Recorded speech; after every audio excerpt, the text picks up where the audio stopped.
La violencia del silencio es una forma insidiosa de maltrato que afecta a muchas mujeres que sufren violencia doméstica o de género.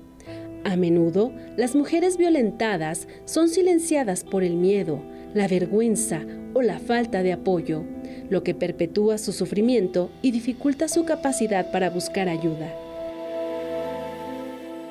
El silencio impuesto sobre las mujeres violentadas tiene profundas consecuencias emocionales y físicas.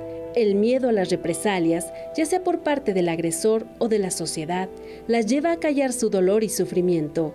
Muchas veces se encuentran atrapadas en una telaraña de manipulación y control, sin una salida clara. El silencio se convierte en una prisión invisible que las mantiene atrapadas en una espiral de abuso. La vergüenza también juega un papel importante en la violencia del silencio. Las mujeres pueden sentir que son culpables de su situación porque de alguna manera han provocado el maltrato o que no merecen ayuda.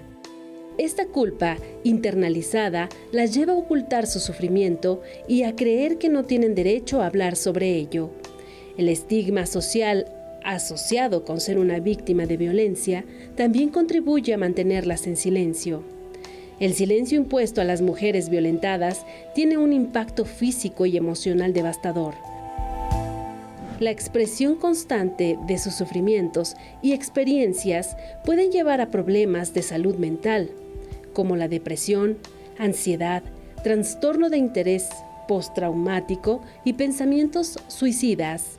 Además, el abuso físico puede intensificarse cuando las mujeres no denuncian la violencia, ya que el agresor se siente con más poder y control. La violencia del silencio también viene por parte del entorno de la víctima, cuando familiares o amigos saben lo que está pasando y prefieren hacer caso omiso ante la situación. Esto se da incluso cuando un tercero sabe de una infidelidad y prefiere callar antes que hablar, dejando a la víctima propensa a sufrir más violencia y dolor. Es crucial romper el ciclo de violencia del silencio y proporcionar un entorno seguro y comprensivo para las mujeres violentadas. Es necesario fomentar una cultura en la que las víctimas se sientan respaldadas y empoderadas para hablar sobre su situación y buscar ayuda.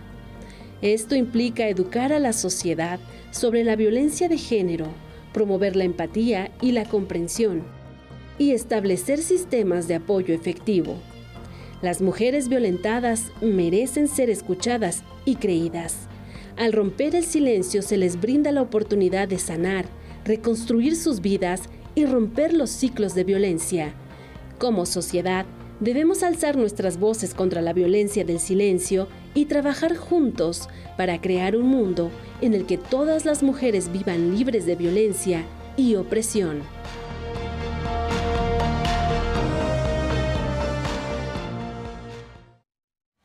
Muy buenas noches, bienvenidas a un programa más de Rompiendo mi Silencio. El día de hoy, como ustedes acaban de ver, estaremos hablando de la violencia del silencio.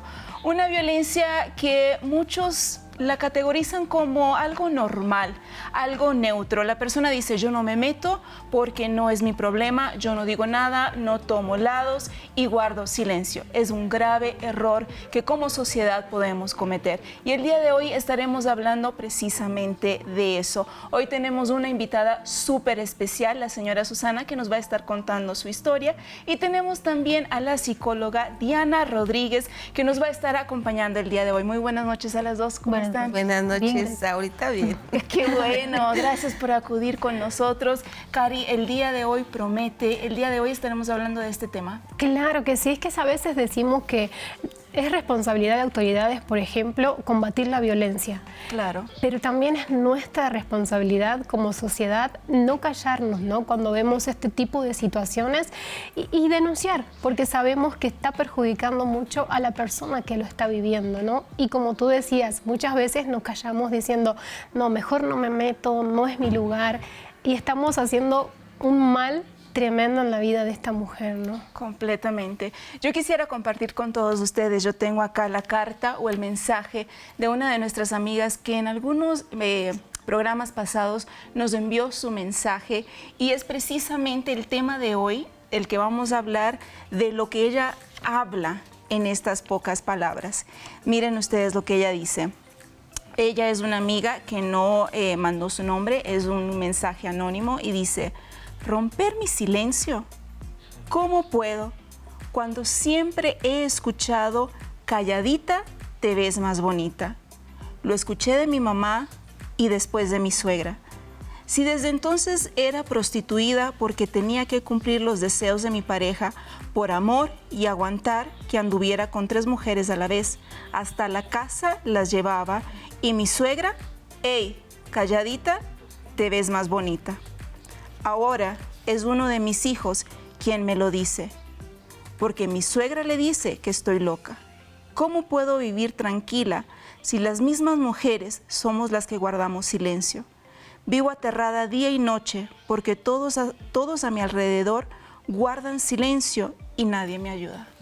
Muy fuerte, ¿no? Es muy, muy fuerte, licenciada señora Susana, lo que ella está pasando, y quise traerlo a la mesa, quise traerlo a nuestra sala hoy porque es algo que sucede muy a menudo y sucede en muchas casas porque es una tradición arraigada que traemos de nuestra sociedad, de nuestra cultura, ¿no? Sí.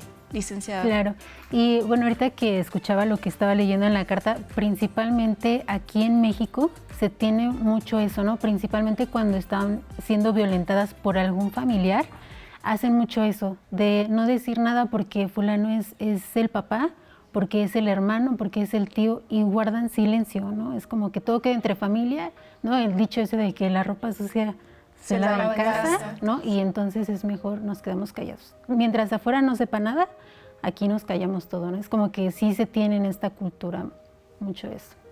Es algo terrible, ¿no? Porque vemos a un ser humano que está agrediendo a otro y es como que una cadena, porque ella dice, me lo decía mi mamá, me lo decía mi suegra, o sea, en diferentes etapas de su vida alguien más se lo decía y ahora es su propio hijo, un hijo que obviamente creció bajo esa misma tutela, bajo esa misma enseñanza.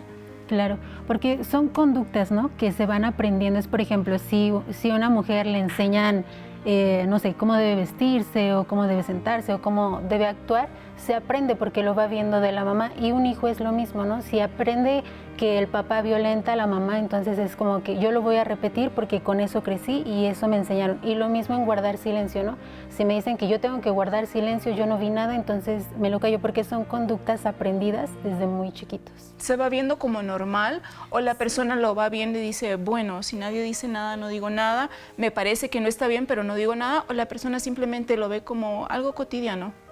Puede ser, primero, que lo normalicen, porque si lo ven en casa, si no ven algo diferente, es como, pues es normal. Si en mi familia pasa en otras familias, ¿no? Lo normalizan. Y la otra puede ser por desconocimiento, ¿no? Es como que no conozco mucho del tema, no me hablan de esto en otro lado, entonces desconozco del tema, si no sé, y a lo mejor por pena también, pues entonces no pregunto y me callo y solamente repito el patrón. Que me llama la atención, ¿no? Que muchas veces hasta es entendible cuando una persona ve una agresión o una violencia de alguien desconocido. Hasta se entiende que la persona no quiere meterse, ¿no? Pero y cuando es tu propia familia, cuando es tu propia madre, cuando es tu propia hija, cuando es tu sangre que está pasando eso, ¿no? Me llama la atención de que la persona guarde ese silencio y se lo guarde mismo, no lo exponga o no pida ayuda, ¿no? Es muy fuerte. Tremendo. Sí. Señora Susi, usted el día de hoy está aquí y cuando la saludé al principio me dice, ahora estoy bien. Sí. Quiere decir que en algún momento no lo estuvo. Cuéntenos un poquito de su historia, su comienzo, su infancia. Pues yo desciendo de una familia disfuncional. Mi papá era alcohólico, fumaba mucho, golpeaba a mi mamá, la trataba muy mal. Sí, mi papá era muy agresivo. Fuimos 10 de familia, muchos hijos, antes las familias eran grandes. Mi casa era muy pequeña y mis padres eran comerciantes. Entonces, de mi padre, todos mis hermanos sufrieron eso, la violencia, mal ejemplo. Pero nosotros lo acatábamos como lo que es una familia normal. Pues no sabíamos, estamos en ignorancia. Para nosotros, nuestro papá, mucho respeto, le besaba yo la mano a mi papá, no importa lo que pasara, yo lo veía con mucho respeto, mas yo no sabría que de él sufríamos eso, ¿no? Porque como humillaba a mi mamá, tenía otras parejas y la golpeaba, aún embarazada, la llegaba a golpear. Luego teníamos muchas carencias. O sea, entre todos sus hermanos, usted me dice que son 10. Sí. ¿El mayor era varón? Yo. ¿Usted es la mayor? Yo fui la mayor. Viendo a su mamá que estaba pasando por esta situación embarazada, no sé, ustedes los mayores nunca la defendieron, nunca le dijeron papá, para. Sí, pero como él era muy agresivo y por lo regular tomado le golpeaba, llegaban hasta los vecinos a meterse para detenerlo porque pues, mi mamá estaba embarazada, con peligro de poder llegar a un hospital y que él, si llegaba a suceder una desgracia, él iba a la cárcel. Pero gracias a Dios, pues estaba ahí los vecinos que llegaban a acudir con mi mamá, porque mi mamá era humilde, muy humilde, de pueblo. Entonces, mi papá era de allá de Puebla y mi mamá de Ixtlahuaca. Entonces, de aquí de México, delante de Toluca. Entonces, en esa época, ellos dos pues, se enamoraron y vinieron a tener una familia grande, ¿sí? Entonces, el problema era de mi papá, que era alcohólico y fumaba muchísimo. Diario se acababa una cajetilla de cigarros. Entonces, ese ejemplo lo dejo para los hijos, porque todos mis hermanos toman, ¿sí? Ahorita unos ya dejaron, pero porque ya están grandes. Pero en su juventud todos tomaron, fumaron, tuvieron parejas, tuvieron desuniones, desacuerdos, tuvieron ese problema. Sí, yo también, porque a través de los años mi papá no quería que estudiara. Era muy agresivo y ya le digo, mucho respeto yo no le veía lo malo. Cuando era pequeña, ya después de que yo estaba estudiando, quería yo seguir la secundaria y él decía que no, que para qué, si me iba a casar. Pero él decía muchas malas palabras, sí, palabras muy antisonantes, y decía, ¿para qué vas a estudiar si un fulano va a venir, te va a llevar? Entonces no me dejaba estudiar. Mi mamá era la que cargaba con el problema. Yo llegué a ir a la escuela con el zapato que me lo amarraba con una agujeta y hacían esto los zapatos. Y era una vergüenza para mí. Yo fui una mujer en la escuela y con mis amigas retraída, muy retraída. Y con mis hermanos, qué contrariedad, era yo machorra. Como eran hombres, yo me peleaba con ellos y todo, porque yo les decían en esa época machorras, que les gustaba andar con los hombres, pero es que eran hombres, ¿qué hacía? Pero ¿sí? ¿qué le hacía hacer o tener esa doble personalidad? O sea, en la casa, la que no se dejaba, y en la calle, la que todo el mundo podía hacer cualquier cosa con ella. ¿Qué le hacía en la casa tener esa, pongámoslo así, no sé, licenciada, si lo podemos decir, valor, en la casa tener ese valor y afuera no? Yo pienso que ha de haber sido eso, que ver que mi papá golpeaba a mi mamá, son problemas que uno asume interiormente. Y en la escuela yo era muy retraída, me gustaba estar sola, casi no tenía amistades, amigas no tenía, muy poquitas. Y en la casa tenía no muchas amigas, pero sí tuve amistades. Y en la calle era yo así, como que muy metida en mí misma. ¿Con los amigos de la escuela, de la calle, era igual que con sus hermanos o no? No. Igual era retraída. Sí. Licenciada, ¿qué hace una persona ser así? Dentro de casa, tener un carácter, afuera tener otro. Yo me imaginaría que tendría que ser diferente, ¿no? Si en casa tengo tanto control, en casa voy a ser más retraída y afuera me voy a descontrolar porque no tengo nadie que me controle. En el caso de la señora Susana era al revés. Lo que podría pasar ahí es que, por ejemplo, en casa tenía como un mecanismo de defensa. Es como, soy mujer, mi mamá es violentada, a lo mejor inconscientemente, ¿no? Mi mamá es violentada, es mujer.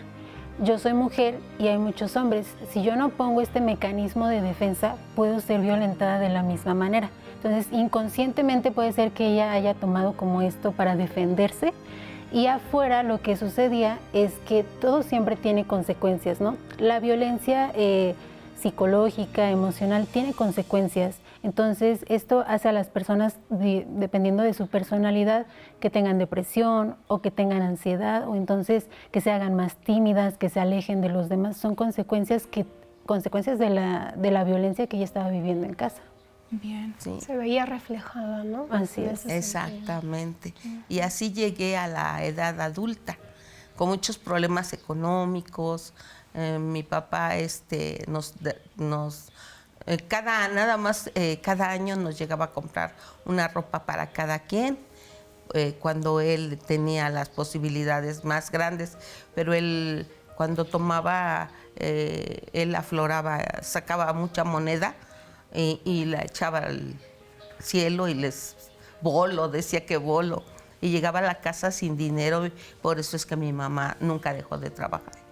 Entonces, para mí, el reflejo de una mujer era trabajar, ¿sí? Y yo llegué a casarme, pero el problema mío con mi esposo era que mi esposo quería a fuerzas que yo me casara con él.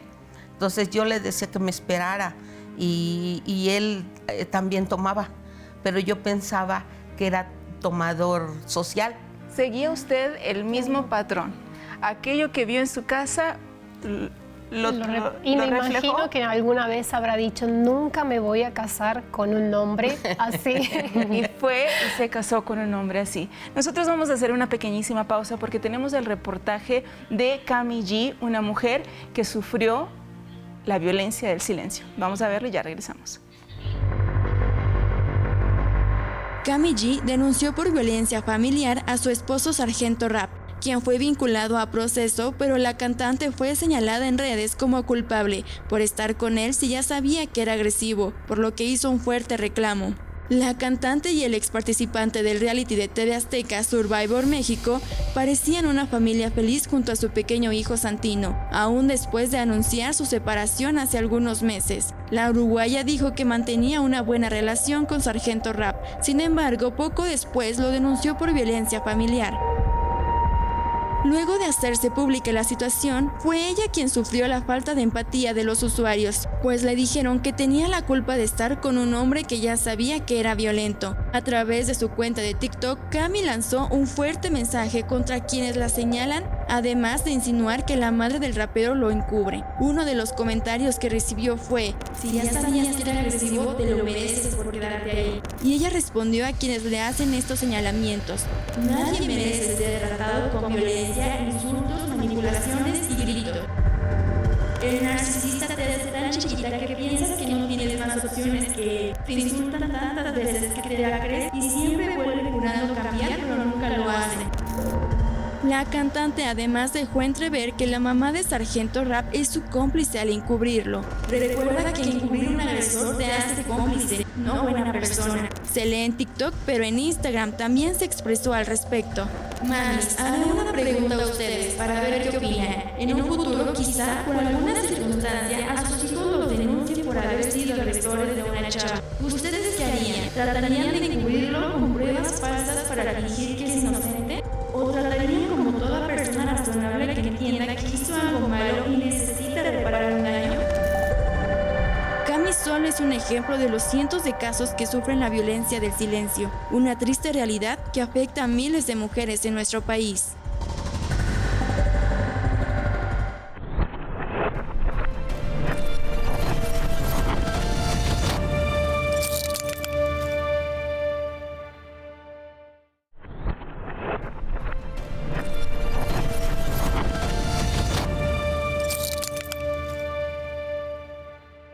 Es una situación tremenda, ¿no? Porque es una figura pública, alguien que puede exponer su caso, pero cuántas mujeres que viven en nuestra sociedad que no pueden hacer lo mismo. Claro. Y una cosa que me llama mucho la atención y quisiera hablarlo con usted, licenciado, y con usted, señora Susana, obviamente, porque la gente aquí no guardó el silencio, pero le echó la culpa a ella de la situación diciendo, culpa tuya, ¿no? Si ya sabías que era violento, ¿por qué te metes ahí? Tremendo. Claro. Y esto es como muy común, en realidad se escucha demasiado, es como, ¿por qué estás ahí? ¿Por qué no te sales? Y si tú ya sabes, pero en realidad es que la violencia tiene como muchas secuelas. Por ejemplo, en el caso de esta chica, ella decía, bueno, ella es una figura pública, entonces pudo habérselo callado primero porque es difícil reconocer que está viviendo una situación de violencia. Segundo, porque es una figura pública, entonces como la pena, ¿qué van a decir de mí? ¿No? Ahora lo habla y la gente la critica. Total. ¿No? Es como su miedo lo materializó, ¿no? Porque las personas es como, es tu culpa, pero no es que sea su culpa, es que simplemente a veces cuando ya están en esa situación no saben cómo salir y si no tienen una red de apoyo, en este caso, pues a lo mejor sus fans ni siquiera fueron esta red de apoyo y a lo mejor no tiene realmente a alguien en quien ella se sienta apoyada. Entonces es una situación pues difícil, ¿no? O lo callo o lo digo y la culpable soy yo. Entonces esto trae muchas dificultades para ellas. Entonces muchas mujeres que viven violencia también es como, pues no voy a decir nada así, ella que es famosa, ¿no?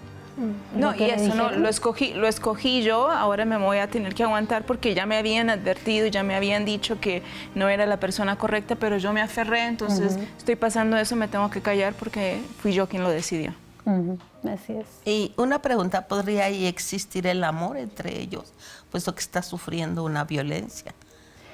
Tal vez puede ser que ella lo esté confundiendo con amor, tal vez porque al principio sí sintió amor, pero después, si nos ponemos a pensarlo de una manera más fría, ¿cómo alguien puede amar a alguien que le está haciendo daño, ¿no? Tal vez quiero recuperar lo que hubo en un principio, pero no es amor, el amor no lastima, ¿no? Y eso es algo que muchas mujeres tienen que entender, el amor no hiere, no lastima, entonces no es amor. Sí, porque por muchas mujeres he escuchado, es que yo lo amo, es que me ama y yo, no, te ama, pues mejor que te odie. ¿Y usted pensaba lo mismo? No, Sí. yo lo amo, es el amor. Mire, fue otra situación, Sí. que vamos a seguir la secuencia, ¿no? ¿Puedo ya seguir? Claro, Sí, claro. Mire, lo que pasa es que cuando conocí a mi esposo, nada más me llamó la atención.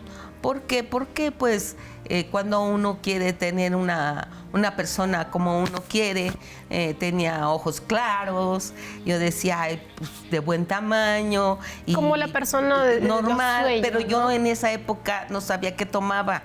Pues, estábamos jóvenes y nos conocimos en una fiesta, ¿sí? Religiosa. Estábamos bailando en esa época de los Creedence y todo eso, ¿sí? Entonces el padre hacía una fiesta religiosa para jalar a los jóvenes. Entonces, pues ahí estábamos, después de tomar el servicio íbamos a la fiesta y ahí lo conocí. Entonces, pues yo no pensaba que él fuera así, ¿no? Alcohólico. No, pues con él duré como 4 años de novios. Entonces yo no me quería casar, pero él ya se había empeñado en que se quería casar conmigo. Pero hay otra cosa, yo me callé muchos años y es la primera vez que lo digo, mi esposo tuvo una relación con otra mujer y de ahí surgió un bebé, que fue una niña. Entonces, cuando nosotros nos llegamos a casar, él me agarró odio porque al último yo ya no me quería casar. Entonces, yo le dije que no me iba a casar. Entonces él me dijo, no, cásate, me lloró y todo, le habló a una tía para que me convenciera.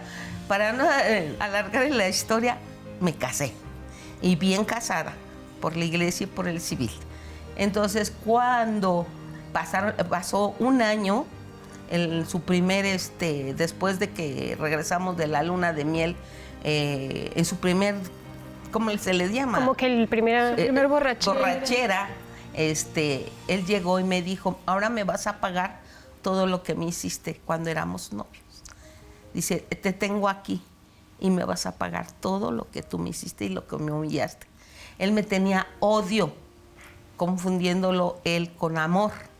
Entonces, yo sufrí mucho con él, porque la persona que le digo que tuvo una relación con él y que de ahí surgió una criatura, desde que yo me casé hablaba por teléfono, decía que era su hija y que se citaban, se mandaban mensajes y Susana se callaba. Yo nunca lo dije. Nunca. A la familia, a los hermanos, nadie. No. ¿Por qué lo callaba? Porque me daba vergüenza, la verdad. Me daba pena. Pero yo, si usted no había hecho nada. ¿Pero usted se enteró antes o después de casarse? No, antes. Antes de que me casara, yo sabía que él ya había tenido una relación y que de ahí.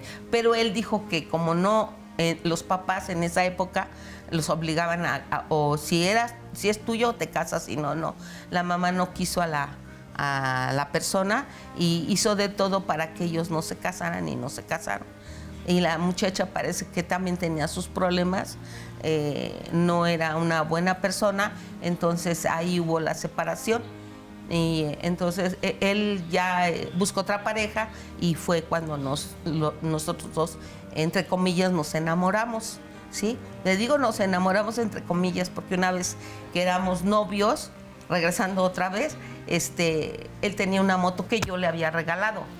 Entonces, cuando se le descompuso la moto en la calle, yo le dije, a lo mejor se le fundió la bobina.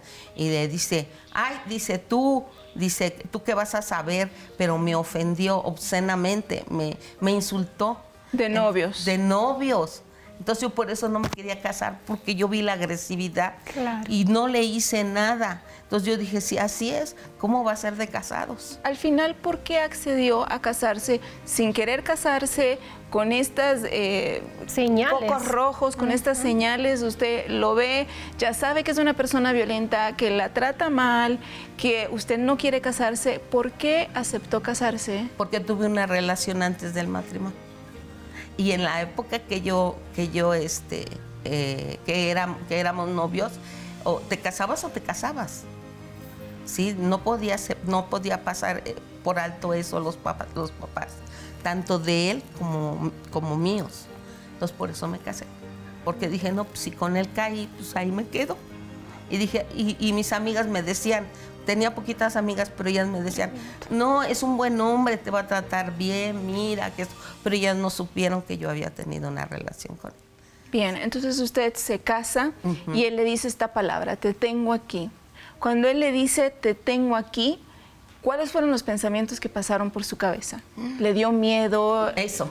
¿Miedo? Miedo, me dio miedo porque él era muy imponente, muy agresivo, tenía palabras antisonantes muy fuertes y luego tomado, ¿sí?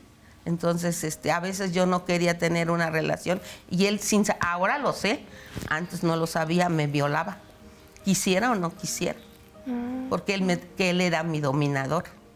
Licenciada, ha tocado muchísimos puntos importantes la señora Susana, ¿no?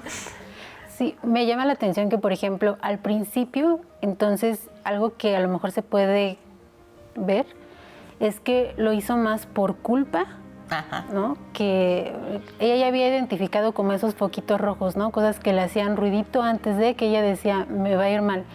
Pero los agresores normalmente usan la culpa para poder manipular a una persona. Entonces él como que utilizó esto y de aquí, ¿no? Entonces esa puede ser la culpa. Y también lo que usted comentaba, el miedo, ¿no? Las víctimas se callan por esto, por miedo, principalmente cuando ellas no sienten una red de apoyo.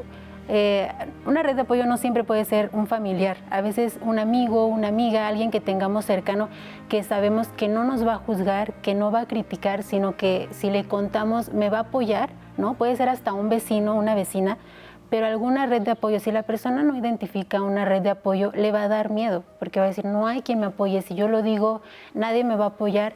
No sé si fue su caso, pero en algunas ocasiones sucede que el agresor es quien mantiene el hogar, ¿no? Quien da el dinero. Entonces, si la víctima también ve que ella no tiene condiciones económicas, es como se junta la culpa, se junta el miedo, se junta el que no se puede, siente que no se puede valer por ella misma por cuestiones económicas, y se juntan como diferentes tipos de violencia, psicológica, económica, después va la sexual, puede ser la física, va en aumento, ¿no?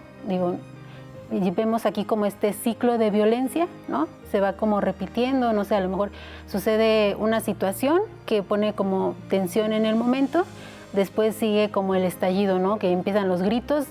Se llama ciclo de violencia, pero más bien es como una espiral, ¿no? Porque las situaciones van de menor a mayor. A lo mejor sí, en un principio eran gritos, después comienzan a hacer golpes, ¿no? En esta situación en la que estalla la situación, y después como viene lo que se le llama la luna de miel. Es como, me voy a reconciliar, voy a cambiar, voy a dejar de tomar, ya no voy a ser así, ya no voy a ser agresivo, pero después vuelve a suceder y es como un tipo de manipulación también. Y entonces la víctima pues cae en este círculo y en lugar de acabarse pues se va haciendo como más grande.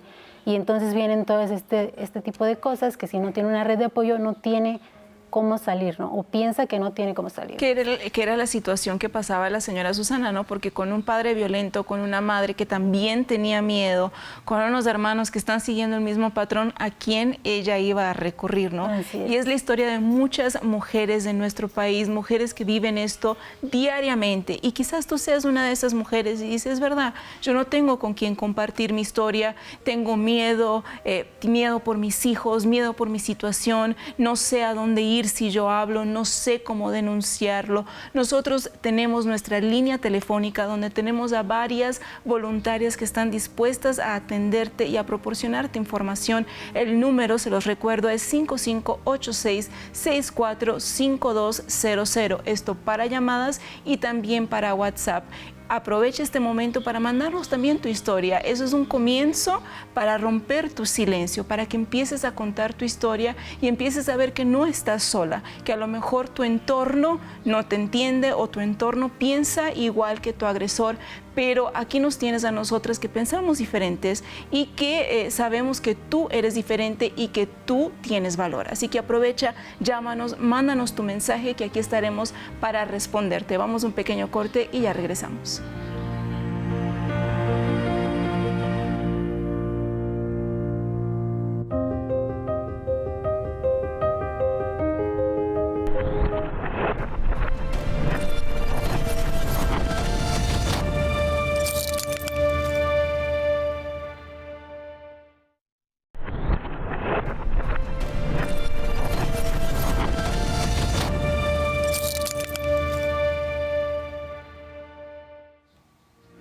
Y bien, ya estamos de regreso aquí con ustedes, recordándoles nuestro número de teléfono 5586-645200. Pueden marcarnos, pueden mandar sus mensajes de WhatsApp. Si ustedes quieren tienen alguna pregunta para la psicóloga, aprovechen que ahora es cuando ustedes pueden mandar su mensaje, hacer su pregunta y ella con todo gusto les responderá. Cari, tenemos mensajes, ¿no? Claro que sí, tenemos mensajes que nos están llegando y este mensaje dice así: hola, quisiera permanecer anónima porque me encuentro recluida.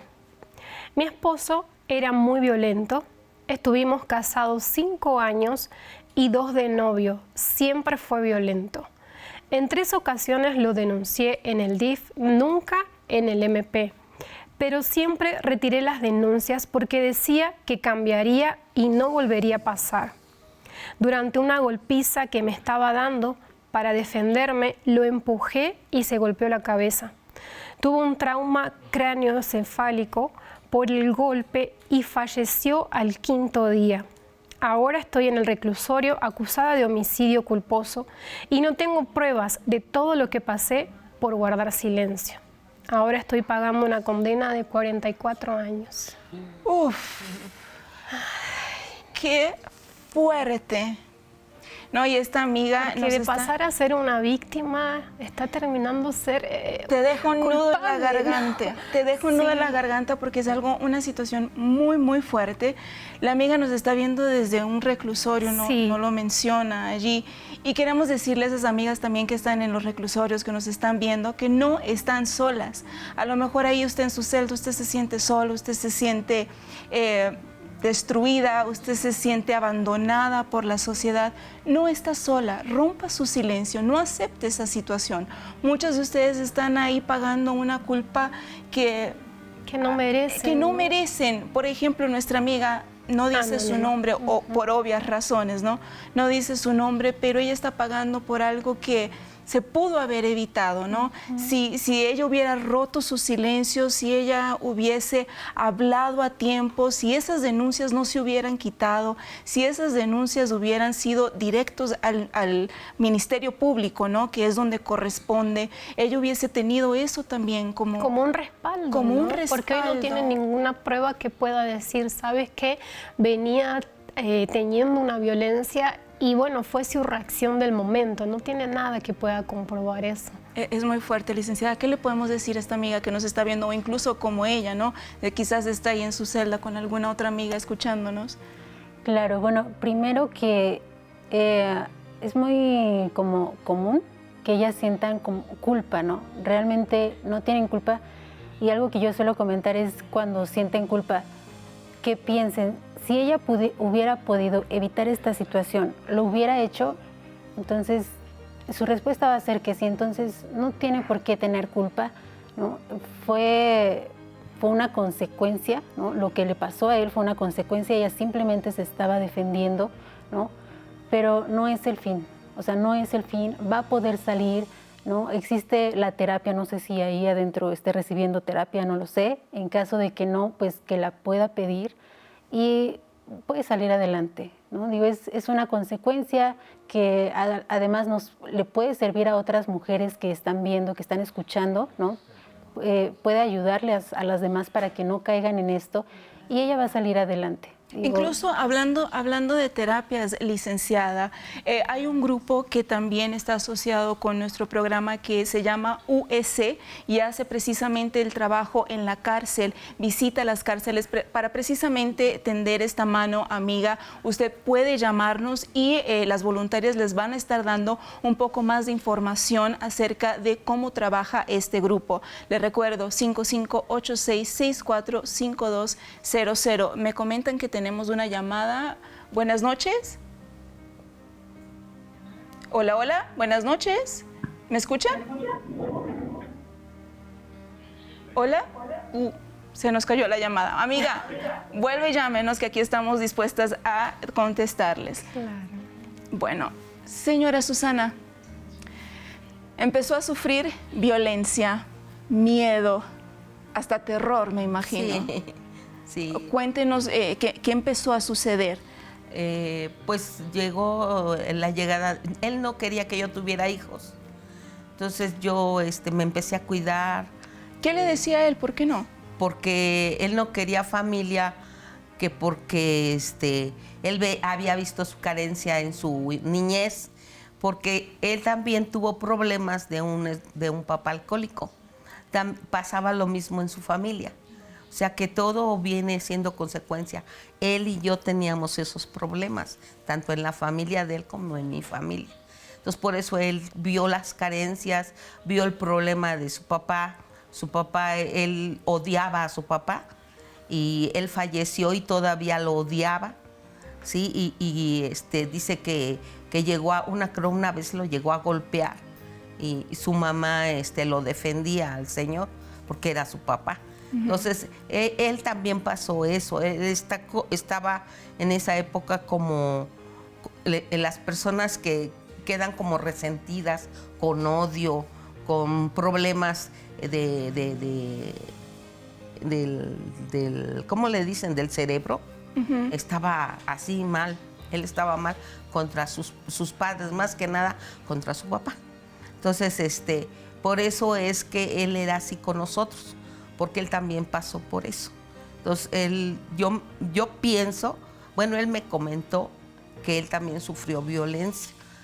Entonces, eso es algo íntimo de él que no puedo aflorar porque es de él. Claro, es su historia. Es su historia, ¿no? Pero él también sufrió violencia. Por eso es consecuencia de la violencia que él pasó. Llegaron a crecer mis hijos, tuve nada más 2 hijos, pero antes de tener los hijos yo varias veces tuve que abortar, ¿sí? Y cuidarme para no tener hijos. Entonces yo también ¿Usted dice tuvo que abortar porque fueron abortos espontáneos o porque realmente tuvo que abortarlos para evitar problemas con él?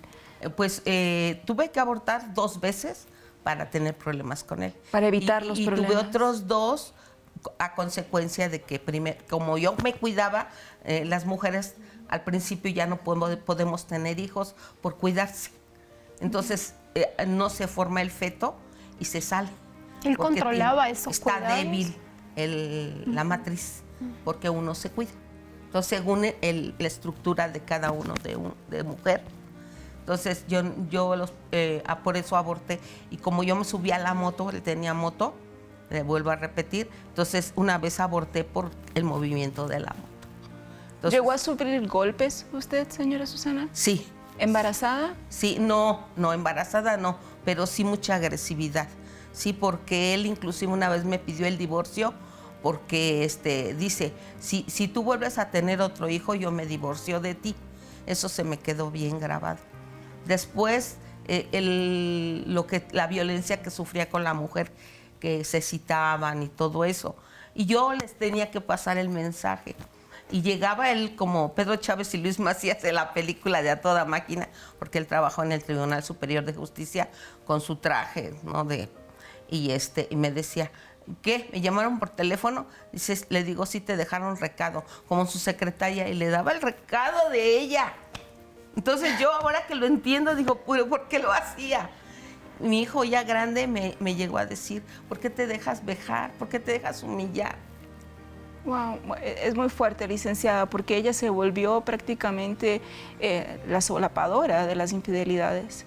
Claro, pero o sea, es que era manipulada, ¿no? Es como la misma violencia psicológica, porque es importante que entendamos que para que haya este tipo de violencia ya física y violencia más fuerte, primero es la psicológica, ¿no? Nos quitan todas las barreras, todas nuestras redes de apoyo, toda posibilidad de poderlo hablar o podernos defender. Entonces tenía mucha manipulación su expareja. Sí. ¿No? Con ella. Con ella. Me llama mucho la atención porque ella dice, ahora lo entiendo, ahora lo sé, ahora comprendo lo que me estaba pasando. ¿Y cuántas mujeres no están viviendo precisamente esta situación y no se dan cuenta que están viviendo violencia? No se dan cuenta todas las bajezas que están pasando. Nosotros tenemos un reportaje que es cómo reconocer la violencia del silencio, no solamente de nuestro entorno, pero la nuestra, la propia, que nosotras estamos guardando ese silencio contra esa violencia que estamos sufriendo. Vamos a verlo y regresamos. La violencia del silencio es una forma insidiosa de agresión que puede pasar desapercibida con facilidad. A menudo se caracteriza por la ausencia de palabras y el ocultamiento de emociones y opiniones. Identificar esta forma de violencia requiere de una atención especial hacia los comportamientos, las actitudes y los patrones de comunicación. A continuación, te presento algunas pautas que te ayudarán a reconocer la violencia del silencio. 1. Ausencia de diálogo. Cuando una persona se muestra reacia a participar en conversaciones significativas, evita discutir temas importantes o se niega a expresar sus sentimientos y opiniones, es posible que esté utilizando el silencio como una forma de control o dominio. 2. Ignorar o desvalorizar. La violencia del silencio puede manifestarse mediante la indiferencia o la falta de atención hacia las necesidades emocionales de los demás. Si una persona cercana a ti no presta interés genuino en tus preocupaciones, logros o dificultades, puede estar ejerciendo violencia emocional a través del silencio. 3. Intimidación y miedo. El silencio puede ser utilizado como una herramienta de intimidación y generación de miedo. Si alguien utiliza su silencio para infundir temor, para castigarte o para evitar confrontaciones necesarias, es probable que estés frente a un comportamiento violento. 4. Manipulación emocional. La violencia del silencio también puede manifestarse mediante tácticas manipuladoras. Por ejemplo, una persona puede ignorarte deliberadamente durante periodos prolongados para provocar angustia o ansiedad en ti, y luego, de repente, volver a infracturar como si nada hubiera ocurrido. 5. Control y dominio. Observa si alguien intenta controlar tu comportamiento o tus decisiones a través de la ausencia de palabras. Si sientes que tus acciones están siendo coartadas o si te ves obligado a adivinar lo que esa persona desea o espera de ti, es probable que estés experimentando una forma de violencia silenciosa. 6. Sentimientos de aislamiento. La violencia del silencio puede generar una sensación de aislamiento emocional y social. Si te encuentras en una relación o situación en la que te sientes solo, incomprendido y constantemente excluido, es importante considerar si el silencio está siendo utilizado como una herramienta de violencia. Recuerda que identificar la violencia del silencio requiere una observación cuidadosa y una comprensión profunda de las dinámicas de poder en las relaciones interpersonales. Si sospechas que estás siendo víctima de este tipo de violencia, busca apoyo en personas de confianza y considera la posibilidad de buscar ayuda profesional para abordar la situación de manera adecuada. Y estos son algunos de los puntos a tener en cuenta y darse cuenta si realmente estamos sufriendo esta violencia del silencio, ¿no? Y como bien mencionamos, si usted es víctima o se siente identificada con este tema, usted puede escribirnos, mandarnos un mensaje al 55 86 64 52 00. Y me gustaría seguir, más que nada, señora, culminar con su etapa, ¿no? ¿Cómo fue ese momento que usted dijo, bueno, basta, hasta acá llegué, voy a romper mi silencio y salir de esta violencia? Pues que gracias a Dios conocí un grupo de autoayuda, como lo que ustedes están mencionando en la televisión. La verdad, yo lo conocí por medio de la televisión y gracias a Dios acudí y ahí supe que para Dios somos piedras preciosas y que nosotros valemos, y empecé a valorarme. ¿Por qué le da sentimientos, señora Susana? Porque es toda una vida. Y ahorita, fíjese, a mis 71 años, reconocer todo lo que pasé, cuando fui humillada, y por mi suegra que me puso la naca. Yo viví con mi suegra y ahí sufrí mucho. Y nunca fui valorada hasta que me valoré yo misma, pero solamente buscando. El que busca encuentra. Tomó una decisión. Así es, tomé una decisión de poder salir adelante. De hecho, yo siempre trabajé. Yo nunca me sentí que no podía. Yo trabajé desde pequeña, pero eso no me daba miedo salir adelante, sino el valorarme como mujer, el saber que uno vale, que uno puede salir adelante sola, no necesita uno de que a uno le estén humillando, de que le estén diciendo, ay, yo te doy el gasto, tú me tienes que hacer esto, tú me tienes que hacer lo otro, porque la tratan a uno de chacha. Y luego todavía le dicen a uno, porque él me pidió el divorcio, también andaba con una mujer. Entonces, y la mamá lo solapó. Entonces, todo eso es muy fuerte. Faltó mucho de mi historia, pero yo las invito para que se valoren como mujeres, porque la mujer sufre mucho y necesita valorarse a sí misma, pero también, gracias a Dios, porque yo conocí. Y eso fue lo que yo le agradezco a Dios, que tenemos que buscar a alguien para podernos valorar. Sí, y la autoayuda me ayudó mucho. Sí, así yo lo conocí por la televisión y yo acudí, y necesitan buscar y acudir para saber que uno puede salir adelante. Necesitamos buscar esa ayuda, ¿no? Sí. Necesitamos romper nuestro silencio, Karina, y decir, hasta aquí con esta situación. Si nadie me valora, me valoro yo. Si nadie me mira, me miro yo. Y yo voy a buscar esta autoayuda. Y precisamente, Karina, tenemos ya encima nuestra fecha. Este sábado ya... Sí. ¿no? A las 5 de Sábado la tarde. 10 a las 5 de la tarde. Llegó el momento de vernos cara a cara. Karina estará ahí, yo estaré ahí. Señora Susana, ¿usted va a estar ahí? Sí.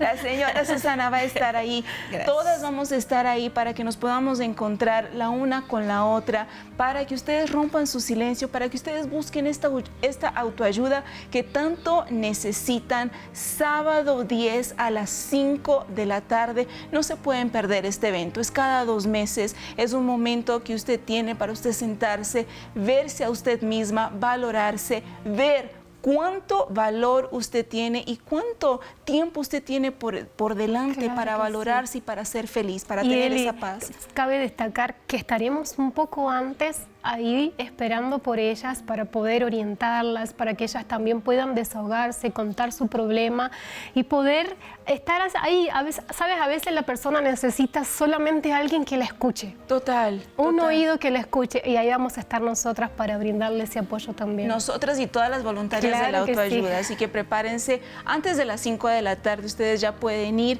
ya pueden conversar con nosotros. Licenciada, antes de irnos, unas palabras para todas estas mujeres que hoy mandaron sus mensajes, la llamada que no entró, tenemos más mensajes Sí, aquí muchísimos. y ya no entraron porque se nos va el tiempo. ¿Qué le podría usted decir a estas mujeres? Pues primero, ¿no? Cuando escuché el mensaje, qué valientes son, ¿no? Yo creo que la violencia es algo muy difícil de vivir. Salir de ella es muy difícil, hay que ser muy valiente, hablarlo, hay que ser doblemente valiente porque hay que vencer el miedo, hay que vencer las críticas, hay que vencer muchísimas cosas y además reconstruirse, ¿no? Salir de la violencia es reconstruirse y cuesta muchísimo trabajo, entonces qué valientes, y todas pueden, por muy que se sientan muy solas, muy desvaloradas, todas pueden hacer esto. Entonces, únicamente es decidirse y reconocer que necesitan la ayuda, ¿no? Porque a veces nosotras mismas pensamos, no está pasando nada, es reconocer que realmente necesitamos ayuda y tomar la decisión. Bien, para cerrar, Cari, tenemos una frase del día. La frase Claro del que día. sí, nunca puede faltar. Claro que sí. Y la frase de hoy es: lo contrario del amor no es el odio, es la indiferencia. Lo contrario de la belleza no es la fealdad, es la indiferencia. Y lo contrario de la vida no es la muerte, sino la indiferencia entre la vida y la muerte.